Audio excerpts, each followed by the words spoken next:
La guerre en Ukraine a provoqué une crise de l'énergie. La question de notre souveraineté énergétique est posée. Les regards se tournent vers le monde agricole, capable de produire du biogaz.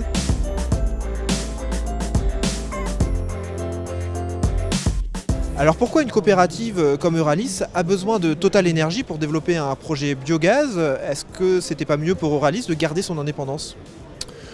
Alors, ce n'est pas une question d'indépendance, mais la stratégie du groupe, ça a toujours été de s'associer avec les meilleurs partenaires. On a fait ça dans les légumes, on a fait ça dans le bioéthanol, et on renouvelle en fait le schéma dans le biogaz avec Total Energy. On considère que l'expertise est chez eux, la capacité d'investissement aussi. On est dans leur univers de l'énergie, dans la mise en marché, et nous on reste sur ce qui est l'essence de la coopérative et l'ADN, la relation avec les agriculteurs et la gestion du territoire par rapport au fonctionnement du méthaniseur.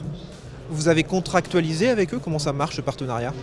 Oui, effectivement, on a un contrat long terme qui permet d'assurer à Total Energy que leur business plan sur la construction de ce méthaniseur, qui est significatif, soit sécurisé par l'apport d'intrants et la gestion des digestats à la sortie.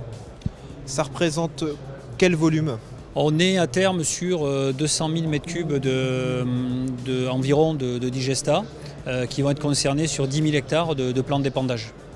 Comment vous justifiez la rentabilité de ce projet auprès de vos adhérents, de vos coopérateurs? Alors la rentabilité, elle est directe sur le digestat, puisqu'aujourd'hui on estime qu'on est entre 150 et 200 € hectare d'économie sur un plan de fertilisation classique, sur un schéma maïs ou soja qu'on peut avoir dans la région.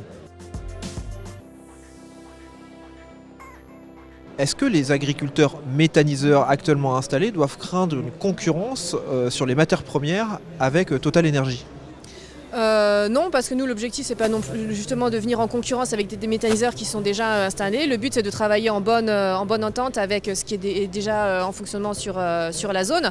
Après, il ne faut pas oublier qu'un méthaniseur, c'est une économie circulaire mais locale. On ne va pas s'amuser à aller chercher des déchets à 500 km à la ronde, donc on est quand même sur un rayon assez restreint. Et en général, on n'a pas des méthaniseurs qui sont voisins tous les 10 km. Donc la concurrence au niveau des intrants reste assez limitée puisqu'on est vraiment sur des gisements locaux. Aujourd'hui, quelle est votre production de biogaz, avec combien d'unités et quelles sont les perspectives de développement? Alors à ce jour, nous avons 8 unités de méthanisation qui sont en exploitation sur tout le territoire national.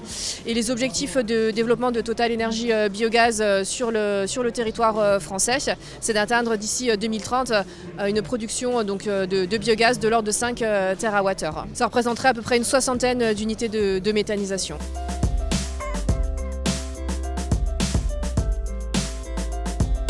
Vous avez développé une unité de méthanisation sur votre exploitation. Qu'est-ce que ça a changé sur votre ferme, notamment en termes de plan d'assolement?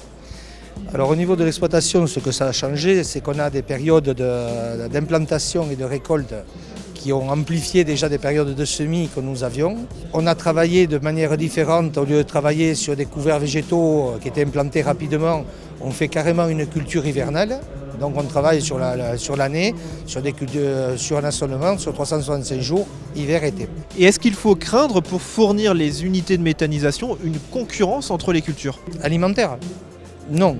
Pour moi, si la réglementation aujourd'hui est respectée, les cultures estivales, que ce soit le maïs, que ce soit les tournesols, ces cultures se font toujours. En hiver, les seules cultures, c'est des cultures à paille. La région ici n'est pas spécialisée dans les cultures à paille. Les cultures céréalières paille sont proposées en rotation dans des assolements généraux, mais on n'est pas dans une région où les céréales à paille sont majoritaires. Donc aujourd'hui, localement, ici, ça ne pose pas de problème. Tous les acteurs de la production de biogaz doivent maintenant trouver leur place, mais le développement est lancé, un développement qui contribuera au dynamisme des terroirs et des territoires.